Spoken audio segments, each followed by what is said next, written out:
Hi, everybody. This is Colin Murphy from Torcana, and welcome to show 2 of the Torcana Podcast. Now, today I'm going to talk about our simple guide to purchasing a USA rental property, and by that I mean what exactly you need to do to buy a property, what is the nitty gritty that you need to be aware of, the stuff that realtors generally don't like talking about. Okay, so a lot of important information in here, which includes the purchase process for purchasing a typical single family home, like what is the steps A, B, C, D between looking at it, reserving it, and actually becoming an owner. How title companies can protect your investment. A lot of people may consider title companies to be a nuisance. They're always sending you instructions, paperwork, things to sign, bank accounts to send money to. I'm going to talk a little bit about why they're actually very important and how they can protect you. Going to talk to you a little bit about how to work out your closing costs. This is an area where you can spend more money than you need to. There's some things you need to look out for, some ways you can save money. So that's important. After closing, clearly there's things you need to do after you close. The most typical big ticket items you need to look at after you close is to get your property insured, to get your property under management and find a tenant, and make sure you're dealing properly with utilities. So some people take a back seat after they've bought the property and sit back and wait for other people to do the work. I'm going to tell you what you need to be on top of. I'm also going to talk briefly about what your tax obligations are, and I'm going to try and do it in plain English. Obviously, tax is something most people don't like talking about. They consider to be a very complicated, boring, tedious subject that's best put off for another day. I'm going to just tell you very, very simply what your tax obligations are as a property landlord. I'm going to speak very briefly towards the end of the podcast about how Torcana can help you purchase rental properties if you're interested, and what the next steps would be to get in touch with us. But first of all, let's start with the important stuff, the purchase process for a single family home. So once you see the adverts, you speak to a realtor or a seller, you look at the details, you visit the house, you do all that stuff, you pick it, you decide you want to buy it, negotiate the price. I'm not talking about any of that stuff. I'm talking about what you do after a property has been selected. And the first thing is that's done by either the seller or the buyer or a realtor or a broker, is that a purchase agreement is drawn up. Most of the purchase agreements I use to buy houses in Florida are standard FAR Florida templates, which is like a 12-page contract. That's a standardized use. Certain sections you need to fill in, certain boxes you need to tick, but it's very useful. I use the same contract for everything, so I don't need to analyze every single thing very closely. I can quickly scan through a contract now and see exactly what clauses are important and which ones aren't. Good thing about them is that nowadays, you don't have to waste loads of time printing stuff out and signing it and posting it and faxing it and all those things that used to be driving people crazy. Most of them can be signed electronically. You can just digitally sign it, or you can print it and scan it and email it. When you are looking at a contract, some of the most important things to note would be the closing date, and that's the date where you need to pay all of the money, the full purchase price. So note your closing date. Make sure you have money ready before that date. Note your inspection date, which is the date that your deposit becomes hard or non-refundable. So you often get, might be 2-day inspection, might be 5 days, might be 10 days, might be 20 days. But just make sure you know what that date is, because that's the date where your deposit becomes non-refundable. So any extra due diligence you need to do once it's under contract, make sure it gets done before that inspection date. Obviously look at your deposit amount. That could range from anything between $500 to $5,000 for a normal single family home. And then just look at any added clauses. There's some clauses in there where the seller might choose the title company and pay all the title charges, or the buyer might choose the title company and pay all the charges, or there might be certain clauses in there where the buyer agrees to pay in stages. I mean, just read through it carefully and familiarize yourself with it. Don't just rely on other people to do it for you. Okay. Once you've returned that contract, signed it and returned it, you need to send a deposit to your title agent or the seller's title agent. A big no-no in any state in the USA is never, ever pay a deposit directly to a seller. Always do it to a title company or to an attorney. certain states like North Carolina, for example, they use closing attorneys rather than title agents. That's absolutely fine. Just make sure your money is going through a licensed intermediary. Okay, very, very important. As I mentioned, your inspection period is important. You might have 7 days after you've paid that deposit or after you've signed a contract to do any additional work, which might include getting into the property if it's tenanted. You can understand some sellers don't like letting people into tenanted properties until they're under contract. That varies a lot, but either way, you can use that to order an independent inspection by a professional. And I don't mean you walking around and seeing what the property looks like. That's important. But I would advise you to get a professional up there to tell you, how many years are left on the roof before it needs to be replaced. What's the electrical panel like? Does that need to be replaced? What's the plumbing system like? Are there any structural deficiencies or any evidence of sinkholes, any evidence of termites? There's loads of stuff that a layman would not notice that a professional will notice during a 45-minute inspection that'll cost you $50 or $60, and clearly it's well worth it. Lots of times I've put properties under contract, I've had them inspected, and I've pulled out because I've noticed stuff that I didn't notice the first time round. Might have been a roof that I thought looked good but needed to be replaced in a year. So that's an extra $6,000, that I didn't know I had to spend. Or it might be an electrical panel, had a bunch of aluminum in it that needed to be taken out and replaced. I mean, there could be anything that you mightn't notice, so just make sure you get it inspected.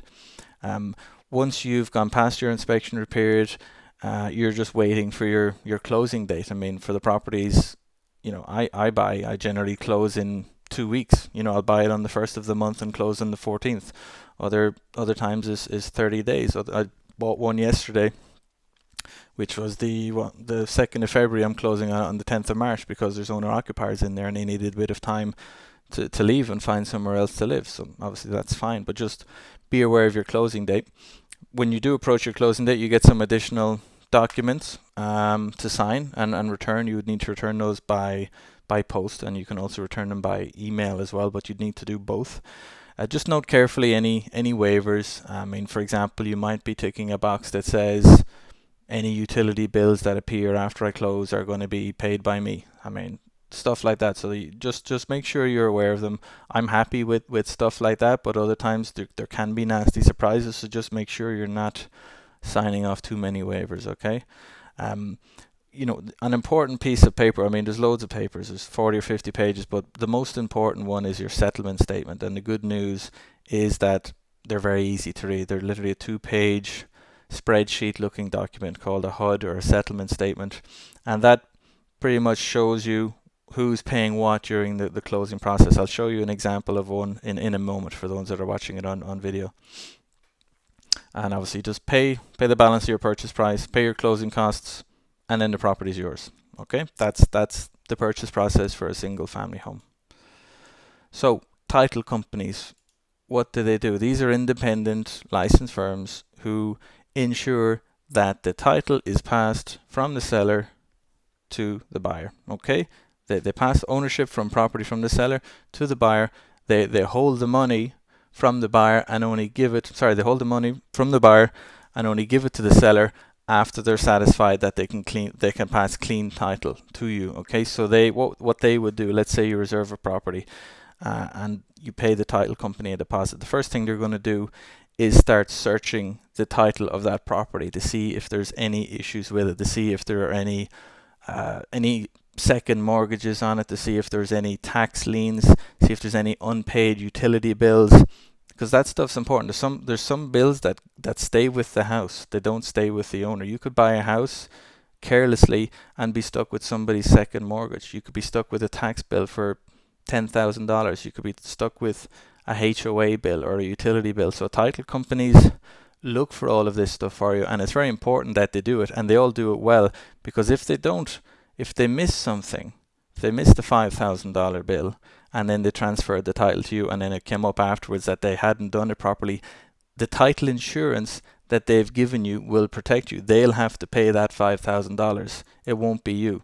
Okay, so that's what they do. They search very carefully because they're literally giving you insurance in case anything crops up with that property, any unpaid liens that crop up with the property. They're not insuring you against every single thing that can go wrong. No, it's very specific criteria, okay? And you should talk to your title agent to understand what that is. Don't talk to me about it. Talk to a title agent. So they hold all the funds in escrow. That's obviously important, and they disperse the funds to the seller when they're happy that everything is in place for them to pass clean title over to you and give you the title insurance. So they'll register all the documents with the local authorities to show that you're going to be the new owner of record. They do all of that for you. And so briefly moving on to closing costs again, let's say you buy a property for $100,000. What are your closing costs going to be?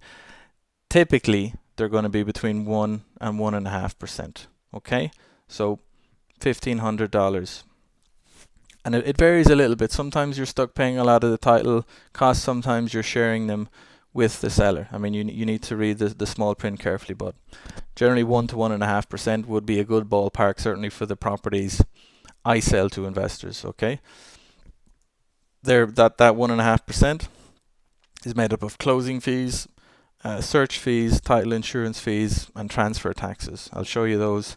I'll talk about those in a minute in an example. But as I always read the HUD statements, they contain the breakdown of the closing fees. And those of you who are watching in the video can see a sample HUD statement from a property I bought for $57,000 a few weeks ago.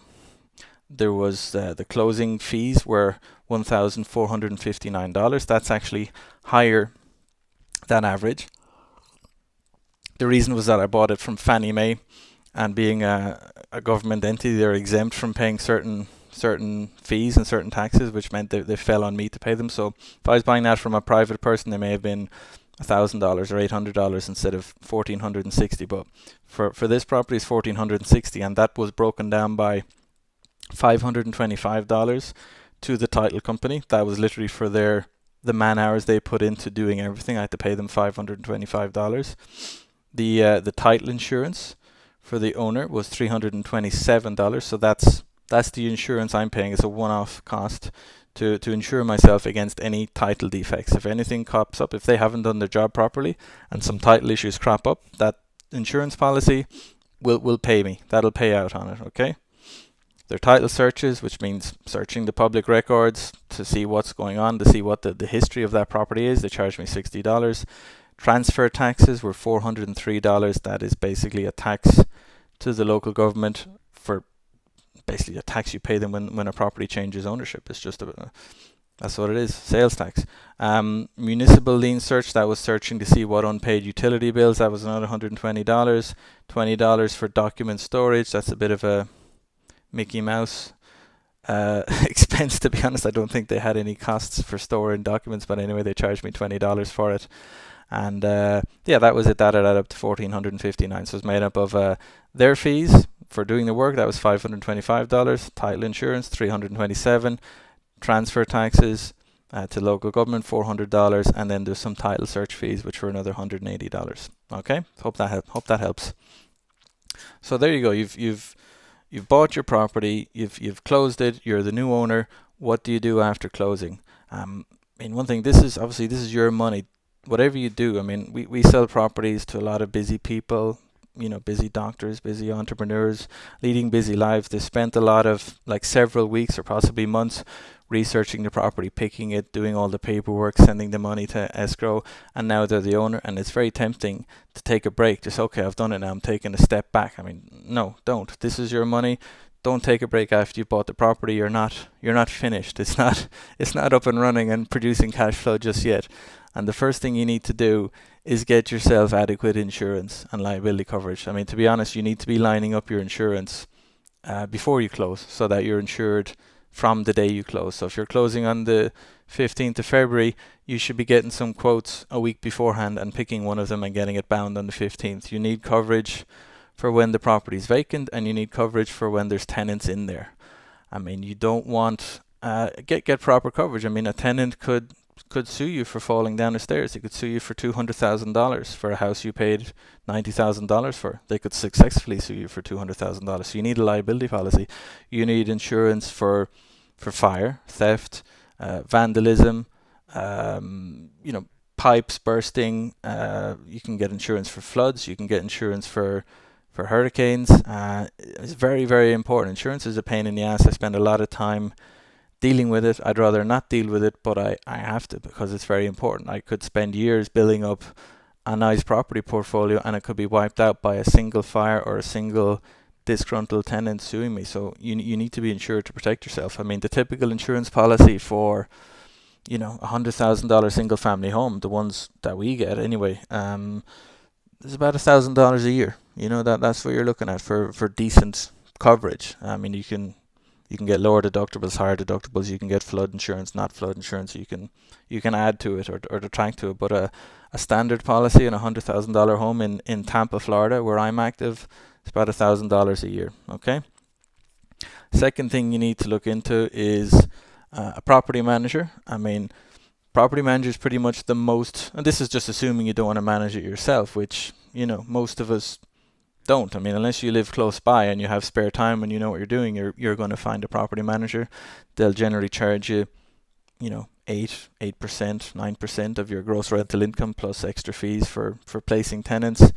And what do they do? Some of them are bad and don't do very much, but a good property manager, they're responsible for liaising they're responsible for advertising the property, showing tenants the property, performing background checks on the tenants to look at make sure they don't have a criminal record, to verify their income, to look at their rental track record, to make sure they've no evictions on their record. Basically screening them properly, okay?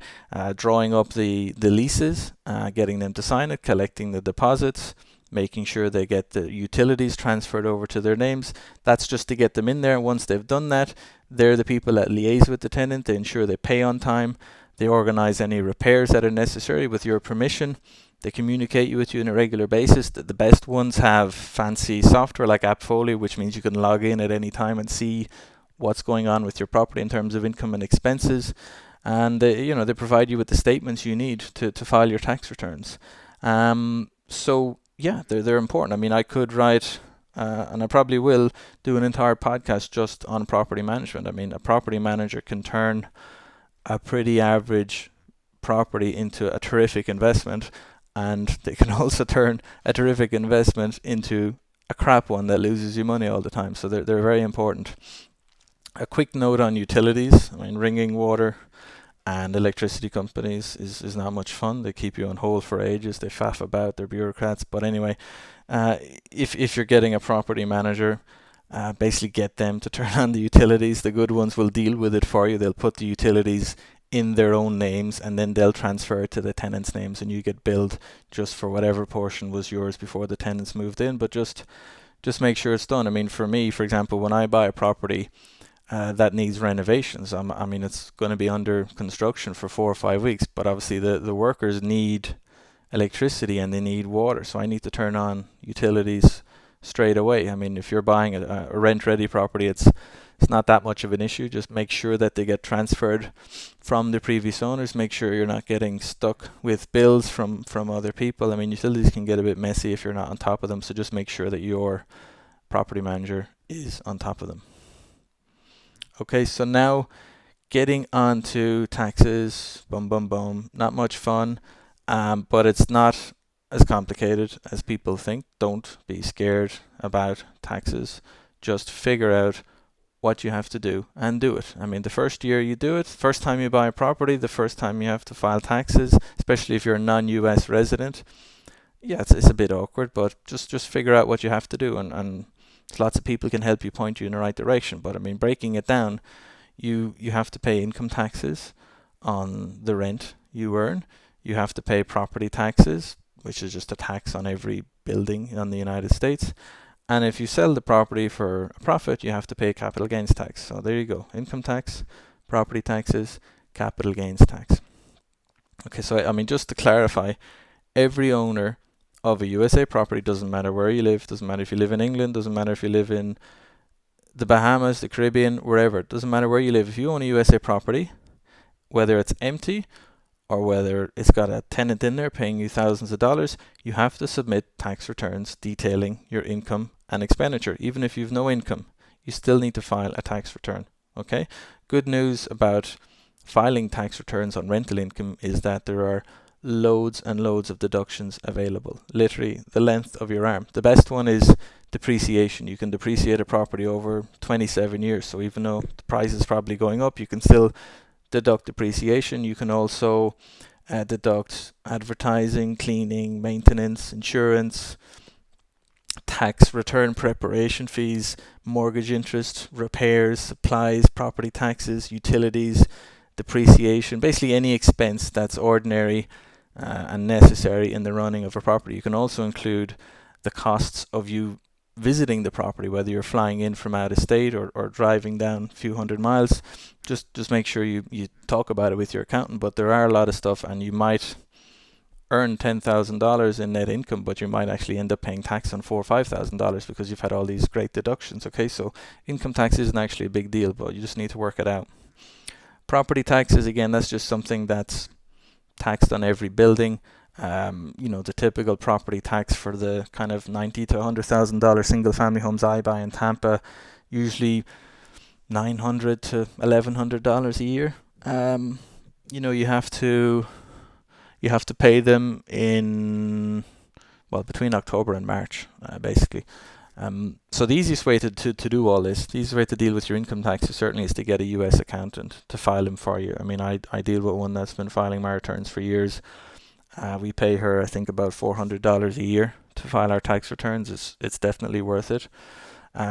Your property taxes, you can pay them online yourself. It's per county, so it could be Pasco County, Pinellas County, Hillsborough County, whatever.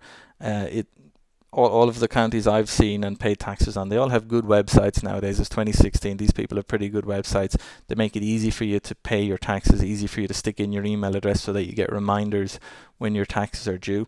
Just something that just do it at the beginning. Do a Google search, put in your county name and then tax collector. So it could be Pasco County tax collector, and then just click on pay taxes, register, put in your email address, your name. You can pay online with your credit card. Like for example, for 2015 taxes, your tax amount was available in October 2015, and you had 6 months to pay it. And the earlier you paid it, the cheaper it would be. So they might have in October, they might say your taxes are $900. In December, if you pay it in December, it would be $950. If you pay it in March, it might be $1,000. So the earlier you pay it, the cheaper it is. But you have 6 months to pay it. But whatever you do, pay those property taxes. You could literally lose a property worth $100,000 for not paying $2,000 worth of taxes. I've seen it happen. I've seen it happen to people that have bought substantial properties, sophisticated people that just just ignored all their tax reminders or forgot about them. And what will happen if you don't pay your taxes for a couple of years? They'll take it off you, and they'll sell it at an auction. They'll sell it to some other guy for half what you paid for it, and it's gone. You've lost it. So just deal with that. Pay your property taxes.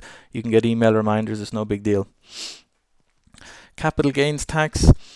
I mean, if you're flipping it, if you're buying it in January and selling it in June, I mean, you're paying taxes really at income tax rates, which are 10 to 35 or 40% depending on where you are.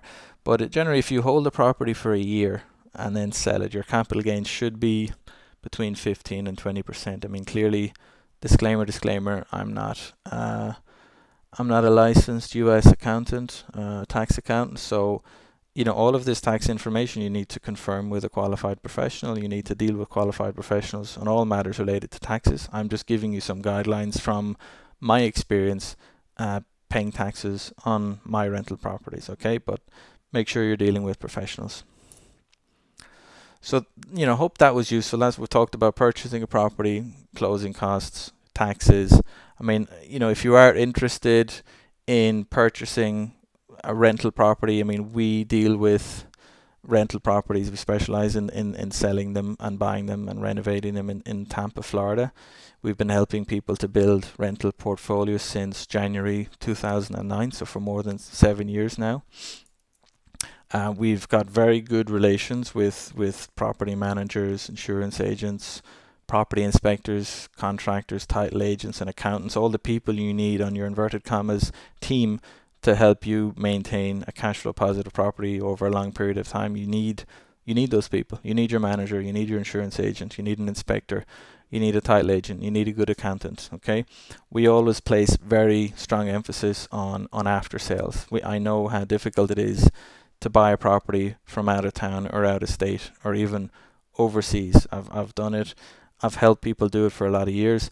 We know what they need. We help people with their insurance, with their currency transfer, with a whole range of things, and because we do that, we enjoy high levels of repeat business. I mean, I'm not we don't spend tens of thousands of dollars advertising for new buyers every month and then just selling to them once, messing them around, ignoring all their requests for help. No, we answer requests for help. We deal with things long after we sell a property because it enables us to keep our marketing budget low. It enables us to enjoy a high level of repeat business and thankfully, touch wood, lots of client referrals.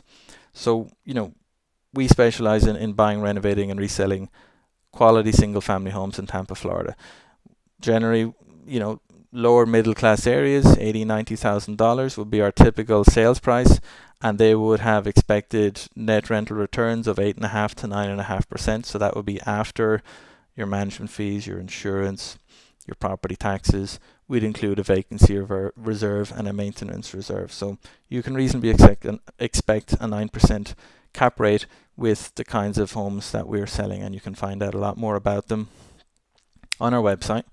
The property market in the USA and Florida in particular has been recovering for 4 years, almost 5 years. I mean, prices stopped falling in late 2010, early 2011. So it is a competitive market. A lot of new people are entering into it every month. If you want to find out more about it, you can email me at colin.murphy@torcana.com. That's colin.murphy@torcana.com. You can call me on my American number is 321-806-1195. If you're based in Britain, you can get me on +44 207 193 4024. In Ireland, +353 144 34466, and on Skype on Torcana-Colin. Okay. All of that information is available on our website, torcana.com. I'd also encourage you to have a look at our blog, which I try and add to regularly. That's info.torcana.com. And that's pretty much it from me. I hope you've enjoyed this short podcast. Would really appreciate any feedback, and we'll try and get back to you with more information real soon. Thank you very much.